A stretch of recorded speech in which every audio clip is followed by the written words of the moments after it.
Should you count calories, track macros? Should you cut out carbs or specific foods? Should you avoid dieting altogether and just eat intuitively? Will any of these approaches get you the result you want? If you're confused about all of this, this episode is for you. We are going to dive into an engineering concept called design of experiments and tie it into why some level of restriction is actually helpful, but not necessarily the restriction you've heard about. By the end of this episode, you're going to have a more sustainable, enjoyable way to approach your nutrition while still being successful achieving the fat loss that you desire.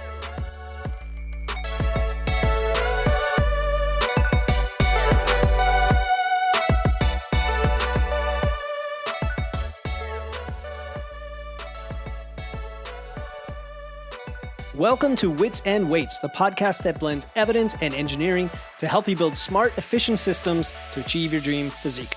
I'm your host, Philip Pape, and today we are hitting on a controversial topic in the nutrition world, and that is restricting, dietary restrictions, restriction in general, and just the word, the term, the language that we use around restriction.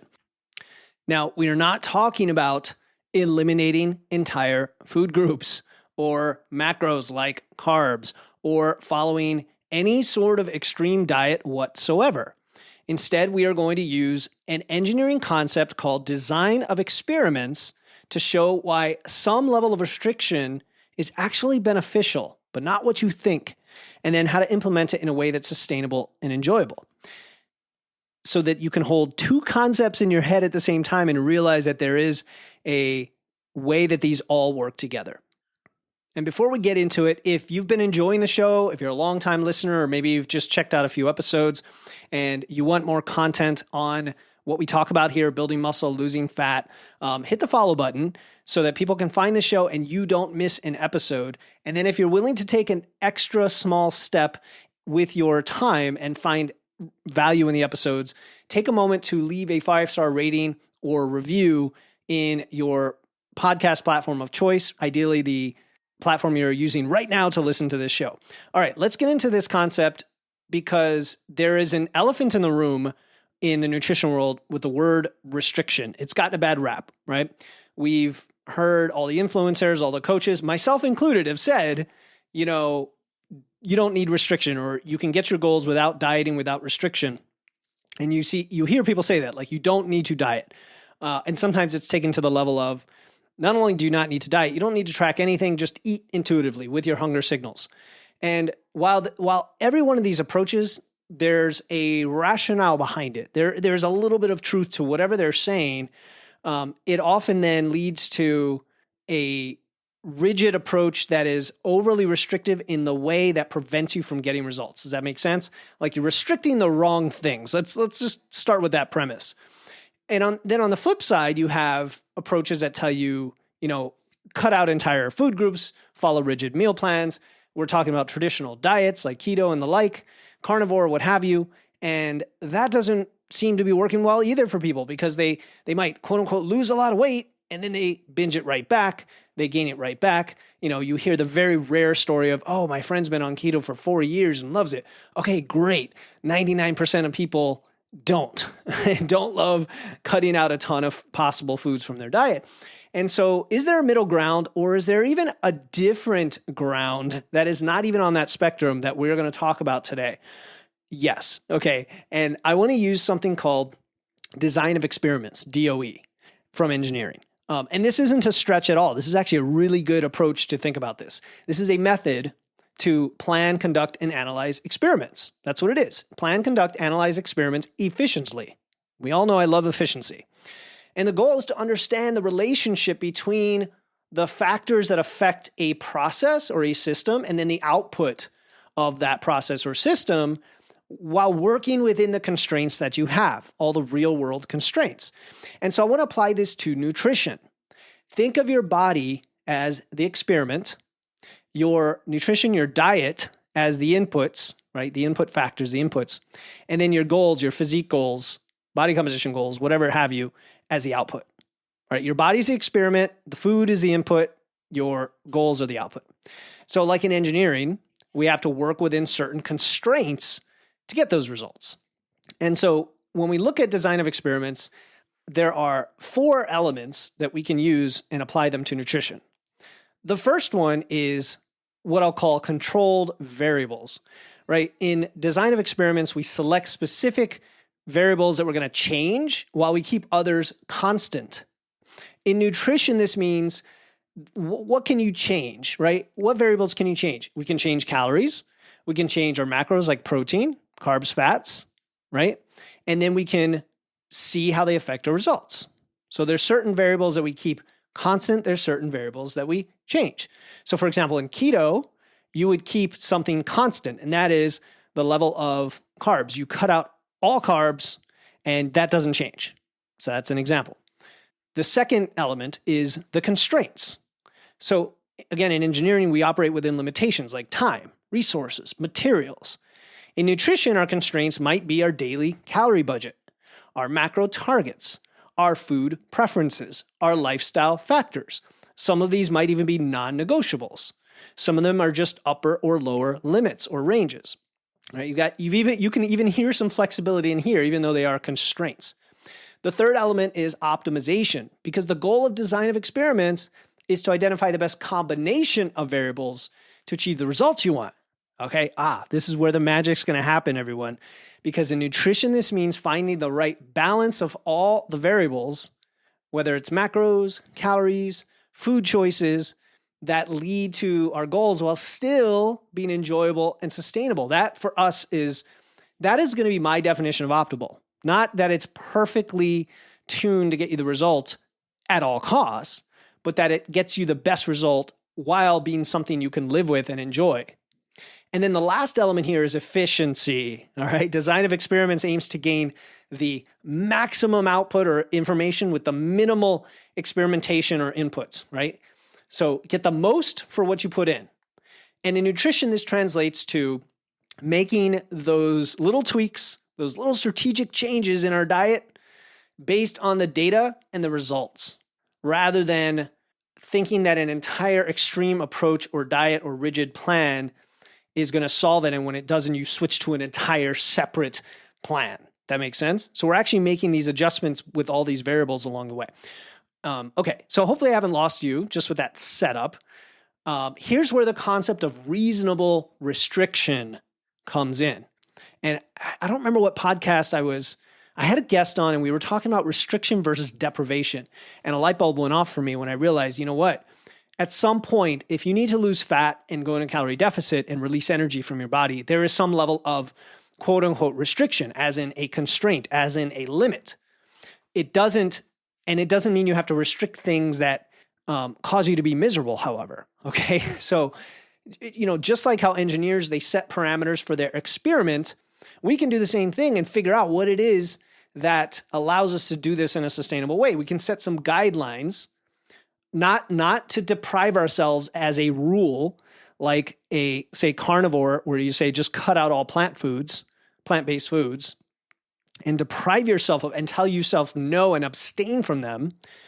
In fact, it's not even about deprivation if you know that you have a trigger food for a craving and saying, I'm just going to abstain from that. It's really creating a framework that allows us to achieve our goals efficiently.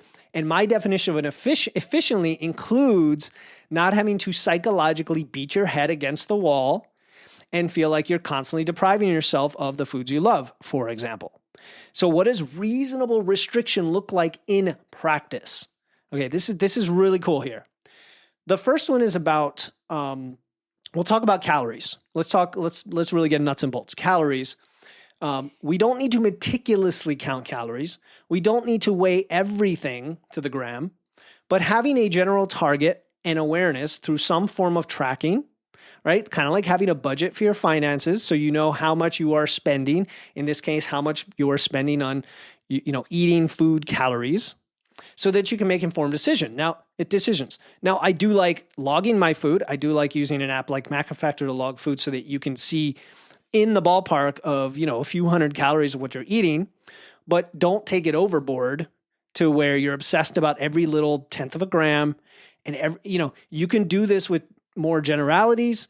You can do this at a higher level and still have a really good solid awareness. Then we have our macros, right? Protein especially. And we know that prioritizing protein intake is one of the most effective strategies for body composition. And if we just have a minimum, like 0.7 grams per pound of our target body weight every day, right? So if your target body weight is, I don't know, let's say 200 pounds. I don't know if you're gaining or losing. Let's just say it's 200 pounds for easy math. You'd be going for 140 grams minimum a day, right? And this is, again, guess what? This is a form of restriction because you were restricting what you eat to being at least 140 grams of protein, just like you are restricting what you eat to be within a certain calorie target. That leads us to number 3, food quality. Again, another restriction. Now, no food is off limits, but if we have a constraint that says we're going to emphasize nutrient-dense options most of the time, so we know we get enough vitamins and minerals, so that we know we are more full, right? We have the food volume, and it tends to crowd out more ultra-processed foods. Well, that's a form of restriction. But it's additive. It's adding in things that you need and want and making sure it's things that you like and that taste good and that you love to cook and prepare. So you're adding a food quality restriction. The next one is meal timing. This is another restriction because you're saying, okay, I'm not going to train fasted. I'm going to eat some protein and carbs before I train. I'm going to have a post-workout meal. I'm maybe going to spread my protein intake throughout the day. You don't have to, but this is what I want to do for my goals. And you are going to eat at certain times of the day. Well, that's a form of restriction. In fact, you could take that to the extreme and talk about fasting and intermittent fasting. That is a form of restriction. And again, I'm not saying that's good or bad. It definitely doesn't have any more benefit than any other form of meal timing, other than from a practical standpoint, from a logistical schedule standpoint, adherence standpoint. But that is up to you to decide what level of restriction do I want with my meal timing. Because if you just say, I'm just going to eat whenever, and I'm not sure how the macros are going to be balanced out, and maybe I'll train fast and maybe I won't, you're not going to hit your goals that way. So you have to have some guidelines for meal timing. And then the last level of restriction, of reasonable restriction, is the tracking itself. Now, I already alluded to this when I talked about calories, but the actual act of tracking things in general, not just calories, but progress photos and body circumference measurements and biofeedback, those are restrictions because you're saying I am going to put a constraint on myself that I am going to take a moment, right, a few minutes every day to identify these and measure these things. That is a form of restriction, reasonable restriction, versus just not doing it. So now you might be thinking, okay, this sounds like a lot of rules. Right? This sounds kind of rigid to me. There's a lot of things you want me to think about. But the key difference is these are not rigid restrictions. They're very flexible guidelines that give you a framework, a set of principles to work within, and you can actually have a wide range for all of them, like calories, for example. If you're losing fat, you can lose fat at different rates of loss. You can go aggressive or not. You can shift your calories day to day. I mean, I could go on. There's a million ways to do this. I've had episodes in the past talking about the various ways to structure your fat loss plan so it fits within your life. Very flexible, very flexible. But what's nice about having a calorie target is you can control for energy balance, and yet you can still eat a wide variety of foods. So again, these are flexible guidelines. It's like having a map for a road trip, right? You know the general route to get there, but you can still take detours. You can still enjoy the journey along the way, right? You're not going to detour constantly, but in general, you've got flexibility to do that. So if we were to make this very specific, let's say you are in a fat loss phase, using the design for experiments approach, you might set a moderate calorie deficit, right? Of, what am I trying to say here? 0.5% of your body weight per week. And then you set a protein minimum, say that 0.7 grams per pound of target body weight. Then I'm going to basically eat whatever fats and carbs I want within my food preferences to, after I hit the protein, to hit that calorie target roughly within, say, 5-10%.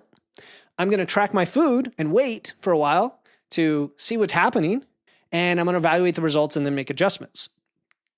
And so this gives you clear targets and minimums and ranges to aim for, but still allows for tons of flexibility in your food choices and your indulgences and having some cravings and those kinds of things that other dieting approaches tend to restrict that end up causing failure.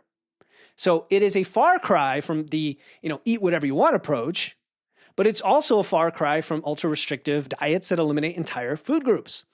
And so this method is what? It is adaptable. As you gather more data about how your body responds, you can refine your approach. Maybe you find you perform better with slightly higher carbs. Yes, you might be one of the many, many, many people who want to be on a moderate to high carb diet because they perform and recover better. Or you might having a larger breakfast helps control appetite throughout the day. You know, it might be the opposite. Maybe you perform better on lower carbs. Maybe you don't want a big breakfast. You see what I mean? You have the flexibility to do that. And yet you still have some constraints. You are still restricting something so that you can remain within a big box, a big envelope, so to speak, to get to your goal. And then you can optimize the plan over time, like engineers refine their designs through multiple iterations.